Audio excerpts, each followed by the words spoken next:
오늘의 뉴스좀 부산 YMCA 온범 사무총장과 함께합니다. 안녕하십니까? 어서 오십시오. 네, 안녕하십니까? 자, 오늘 첫 소식은 우리나라 출산율 관련 소식인데 여러 기관에서 그동안 지속적으로 계속 줄었다 출생률이. 네. 근데 올해 반등할 거라는 예측이 나오고 있다고요? 소식 전해주시죠. 네, 그렇습니다. 우리나라 출산율이 고점을 찍었던 게 2015년 4분기입니다. 그로부터 지난 9년간 계속적으로 이제 출산율이 줄어왔었죠. 2015년 4분기 1.24명에서 지난해 0.72명까지 이제 내려왔는데 당초 올해도 출산율 예측치가 0.68명으로 최대 최저치가 될 거다 이런 예측들이 많아 있었습니다. 근데 최근 각종 기관들이 발표하는 자료를 보니까 9년 만에 처음으로 반등이 예측되고 있다라고 하는 내용들이 나오고 있는데요. 국회 예산정책처가 반등 가능성을 처음 언급한 이후에 저출산 고령화 사회위원회에서도 지난해보다 0.2명이 늘어난 0.74명이 될 거다라고 하는 예측치를 발표를 했습니다. 통계청에서도 우리나라 출산율의 반등을 이제 또 발표를 했는데요. 9월 인구 동향에서도 올해 3분기 출생아 수가 6만 1,288명 해서 작년 같은 기간보다 4,523명이 늘어났다 이렇게 밝혔고요. 네네. 이런 증가폭은 2012년 4분기 5,102명 이후에 최고치다 이렇게 발표를 했습니다. 예, 그래도 아직 매우 낮은 수치이긴 하지만은 그래도 9년 만에 그렇죠, 반등했다는 것만으로도 참 반가운 소식이 아닌가 싶은데, 예. 부산 지역도 이 출산율이 반등했다고요? 예, 부산 지역 출산율도 조금 올랐습니다. 예, 그러니까 부산 지역의 1년간 분기 수치를 좀 보니까 지난해 3분기에 0.65명, 그리고 4분기는 0.60명, 그리고 올해 1분기에 0.68명, 2분기에 0.66명이었는데 올해 3분기에 0.7, 처음으로 6이 아니라 0.70명으로 예. 이제 조금 올랐습니다. 그런데 시도별로 보니까 여전히 부산은 좀 낮은 수치긴 합니다. 서울이 3분기에 0.58명이었는데 그 다음으로 낮은 데가 부산 0.70명이었고 경남도 뭐 0.8 몇 명 이렇게 되더라고요. 네네. 그래서 이제 여전히 부산 지역의 출산율은 전국 평균 혹은 타 시도보다는 낮은 수치여서 어쨌든 좀 더 많은 노력이 네, 필요해 네. 보입니다. 끌어올려야겠습니다. 네, 네. 뭐 9년 동안 계속 떨어졌는데 네. 어쨌든 출산율이 반등한 건 다행입니다만 반등의 이유도 있겠죠. 예, 예, 그리고 예. 반대로 아직은 낙관하기 어렵다 이런 얘기도 나오더라고요. 예, 그러니까 출산율 반등의 가장 중요한 이유는 혼인율 증가에 있습니다. 네네. 2020년 이 코로나19로 이제 결혼하는 청년들이 많이 줄어들었었는데 그 지연했던 혼인이 늘어나면서 이제 이에 따른 출산율 증가도 같이 나타나고 있다 이렇게 보고 있습니다.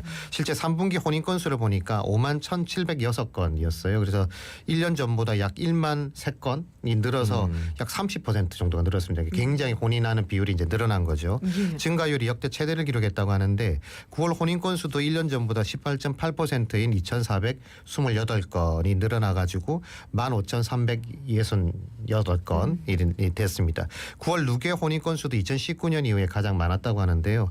하지만 이렇게 늘어난 출생 수에도 불구하고 출산 사망자가 출생자 수보다 많아서 인구 자연 감소는 2만 8천여 명에 달했다고 하니까 여전히 이제 우리나라는 이제 자연 감소가 높은 그런 나라가 되겠습니다. 네네. 근데 이제 이런 출산율 증가에 대해서 일부에서는 아직 섣부른 기대감이나 판단하기엔 좀 이르다 이런 얘기도 하고 있거든요. 그러니까 이게 코로나19 이후에 엔데믹에 따른 일시적 현상이다 이렇게 보는 시각들도 굉장히 많이 있습니다. 예. 다만 이제 통계청 예측에 따르면 올해가 0.74명으로 예측이 되는데 2027년도에 0.77명 그리고 28년도에는 0.76명으로 이제 예측이 되고 있습니다. 네네. 근데 중요한 건 여전히 한 가정당 아직도 한 명의 자녀를 낳고 있지 않다라고 하는 게 이제 현실인 거고요.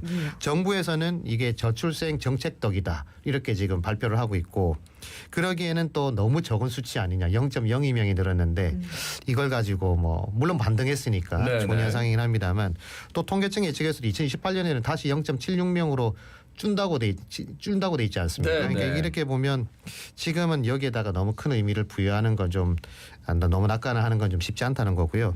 작은 반등에 기뻐하기보다 좀 출산율을 더 높이기 위한 이 청년들을 위한 정책이라든 이런 정책들이 더 많이 좀 필요하다. 지난번에도 부산시에서도 뭐 청년들도 신혼부부를 위한 정책을 발표했습니다만 그뿐만 아니라 정말 내가 자녀를 낳아야 되겠다라고 하는 거를 좀 할 수 있는 예. 그런 정책에 대한 좀 세밀한 노력이 더 필요해 보입니다. 예. 자, 그리고 두 번째 소식은 부산 지역의 실버 산업 관련 소식이거든요. 이 초고령 사회 진입 1등 도시가 우리 부산이 아니겠습니까? 그런데 실버 산업 육성이 좀 부족하다 이런 목소리가 있는데 이 정책이나 예산 편성이 좀 이전보다 못하다고요. 예, 그러니까 부산의 고령화 그리고 대도시 중에 초고령화로 가장 빠르게 가는 도시가 이제 부산인데, 네네. 근데 이런 부산의 빠른 고령화에 대비해서 지속적으로 지역사회에서는 이 실버 산업에 대한 투자를 높여야 된다. 이걸 산업화하는 게 필요하다라고 하는 그런 그 목소리가 굉장히 많이 있었거든요. 네. 오랜 기간 동안. 근데 현실은 그렇지 못하다는 겁니다. 2017년 전국에서 가장 먼저 실버 산업 중장기 육성 전략 용역을 부산시가 시행하겠다라고 하는 발표를 했었는데, 근데 실제 용역의 착수가 언제냐면 올 하반기입니다. 그러니까 거의 한 7년 동안 아무것도 못 하고 있었던 네네. 거죠. 그런데 그러다가 올 하반기 시작한 용역의 결과 보고서는 언제 나오냐면 내년 2월에 나옵니다. 최종 보고가. 그러니까 이게 용역치고는요 굉장히 기간이 짧아요. 하반기에 했는데 뭐 반년 정도 만에 결과 보고서가 나온다면 그러면 도대체 7년 동안 뭘 했냐라고 하는 목소리가 나올 수밖에 없는 거죠. 이렇게 네네. 빨리 끝낼 수 있는 것들을 이렇게 하는 게 이해가 잘 안 되는 거고, 더군다나 이제 실버산업 육성지원 지원 사업 예산도 올해가 4억 5천만 원인데요. 이게 2018년도 6억이었습니다. 그러니까 25%가 지금 도로 줄은 그런 예산을 편성했다고 볼 수 있는 거죠. 그러니까 용역이 늦어지면 관련 종합 계획도 당연히 늦어질 수밖에 없고 네. 관련 실적이나 제품 개발 등에서도 타 시도에 비해서 경쟁력이 좀 저하될 것 같은데 뭐 실제 상황도 비슷하다고요? 예, 정부에서 이제 고령 친화용품 그 우수 제품 지정 사업이라는 걸 펼치고 있는데요. 네네. 이 관련 법에 따라서 서울시는 67개의 우수 제품 인증 사업이 있고 경기도는 202개가 이제 제품 인정을 받았습니다. 우수 제품으로. 근데 부산시는 몇 개냐? 37개에 불과하다는 거죠. 그러니까 경쟁력이 상당히 떨어져 있다는 걸 볼 수 있는 거고, 또 과학기술정보통신부가 그 시행하고 있는 스마트 빌리지 보급 사업이라는 게 있는데요. 이게 네네. 뭐냐면 이게 이제 그 스마트 경로당을 만드는 겁니다. 근데 이 사업을 통해서 3년 전부터 과기부에서는 전국 13개 지자체에 889개의 이제 스마트 경로당 구축 사업을 했는데 부산은 몇 개가 있냐? 하나도 없다는 거예요. 그러니까 이런 사업에 대한 그 지원을 전혀 이제 하지는 않았던 거죠. 또 4년간 180억 규모로 지원될 100세 시대 지역 밀착형 건강 돌봄 플랫폼 보급 사업이라는 게 있는데 여기도 부산시는 국비 신청을 하지 않았다는 겁니다. 그러니까 이게 부산시가 뭐 나름 신청을 하지 않았거나 시행하지 않았던 데는 뭐 이유가 있겠죠. 당연히 예. 이유가 있겠습니다만 결국 정책 속도가 늦어져 가지고 피해는 누가 보냐? 지역 관련 업체가 보는 거고, 또 고령의 시민들이 된다는 사실은 뭐 비껴갈 수 없는 이제 팩트가 되는 거니까 시가 도대체 왜 이렇게 했을까? 대단히 궁금해지는 부분입니다. 예, 사실 고령 인구가 늘다 보니까 부산을 노인가봐다 이렇게 일컫기도 한데 기왕에 이렇게 고령 인구 많으면은 좀 관련 산업 육성해갖고 좀 이런 위기를 기회로 만들 수도 있지 않나라는 생각도 들어서 어떻습니까? 그러니까 부산이 가진 자연환경, 또 도시 인프라, 뭐 교통 이런 것들을 생각해 보면요, 이 은퇴자들이 가장 살기 좋은 도시가 부산이라는 얘기 많이 들어보셨을 겁니다. 그러니까 부산은 정말 은퇴자들이 살기에는 너무 쾌적한 도시라고 볼 수 있는 거죠. 지금 기후 위기로 뭐 어제도 117년 만에 11월에 가장 많은 눈이 지금도 내리고 있다고 하는데 이 더위와 추위가 계속 이게 기복이 심하잖아요. 그런데 사실 부산은 상대적으로 좀 여름엔 덜 덥고 겨울엔 덜 춥고, 그러니까 노인분들이 사시기에는 기후적으로도 기후 위기 상황에서도 최적화된 도시가 부산이다 이렇게 볼 수가 있는데, 근데 이제 여기에 노인분들이 살기 좋은 또 주거 환경이라든지 교통 체계 이런 것들도 다 갖추고 있지 않습니까? 근데 요즘 이 또 빈집 문제로 계속 골머리를 앓고 있잖아요. 근데 이게 수정산 있는데 뭐 삼복도로나 이런 데를 가봐도 굉장히 뭐 높아 보이긴 하지만은 또 거기에 있는 많은 오래된 원도심 주택지는 사실 재개발을 잘하면 굉장히 좋은 또 주거 환경을 갖출 수도 있습니다. 그래서 이런 바다나 산에 위치해 있는 지역을 잘 개발해서 친환경적인 뭐 거주 여건, 의료, 관광 서비스 이런 것들을 제공할 수 있다면 노인분들이 사시기에 굉장히 이제 환경적으로 좋은 여건이 되는 거고요. 여기에 노인들을 위한 다양한 제품과 서비스를 지원할 수 있는 뭐 플랫폼 등을 구축해 나간다. 그러면 이 고령 사회, 초고령 사회로 1등 도시가 부산이긴 합니다만 지역의 새로운 경쟁이 될 수 있다라고 하는 건 이미 오래전부터 제안되고 있는 또 내용이기도 하거든요. 또 사회적으로 위기를 정책화하고 산업화하는 역량이 도시의 경쟁력으로 바뀌고 있는 세계의 어떤 그런 흐름들을 놓고 본다고 했을 때 세계 유수 도시들도 이 폐건물을 활용한다든지 또 지역 기반의 어떤 산업의 몰락을 도리어 기회로 만들어서 경쟁력으로 전환시키는 이런 도시들이 굉장히 많지 않습니까? 그래서 부산이 이 부분들을 이게 청년들에게도 유리한 부분들이 있는 거거든요. 일자리 네네네. 창출에도 도움되고 그래서 이런 고령화 산업 대책을 좀 더 활성화해야 된다. 관심을 좀 가져야 된다. 이런 말씀을 좀 드리고 싶습니다. 그러니까 2022년에 특광역시 7개 중에 가장 먼저 초고령 도시가 네. 된 부산. 네. 그러면서 나온 게 이 얘기거든요. 그렇죠. 맞습니다. 예. 실버 산업 활성화시켜야 된다. 근데 아직까지도 지금 아무것도 왜냐하면 이렇게 되면 이제 테스트베드 할 수 있는 우리가 테스트할 수 있는 게 훨씬 더 많아졌다. 네, 네. 예, 위기를 기회로 만들어야 된다라는 얘기가 있었는데 아직 용역이 안 됐습니다. 이거는 더 이상은 기대하기 쉽지 않아요. 더 이상은 이 근거가 안 될 것 같아요. 네. 자, 마지막 소식 도시철도 5, 6도선 관련 내용인데 남구 경성대 부경대에서 2기대 어귀 삼거리를 연결하는 무가선 저상 트램 실증 사업 이게 5, 6도선인데 내년 국비 확보 대상에서 제외가 됐다고요? 네, 이게 참 애증의 오륙도선입니다. 네, 논란도 네. 많았고요. 예, 그러니까 예. 이게 2016년도에 이제 박재호 민주당 전 의원이 당선되면서 본격적으로 국내 최초의 무가선 트램 실증 사업으로 이제 선정을 했다고 대대적으로 네, 네, 홍보를 네. 했었습니다. 예, 그러니까 예. 무가선이니까 이제 전선이 없는 거죠. 근데 이런 그 사업기 이렇게 하다가 이제 그 당초에는 또 타당 그러니까 처음에 선정되었다가 이후 공사비가 400억 원대가 처음에 진짜 했다가 예. 이게 더블로 늘었어요. 늘은 이유가 이제 뭐 있는 지중화 사업이라든지 이런 철거 사업 이런 비용이 빠져 있다가 이거를 포함하니까 이제 900억 원대로 2배 가까이 늘어난 건데요.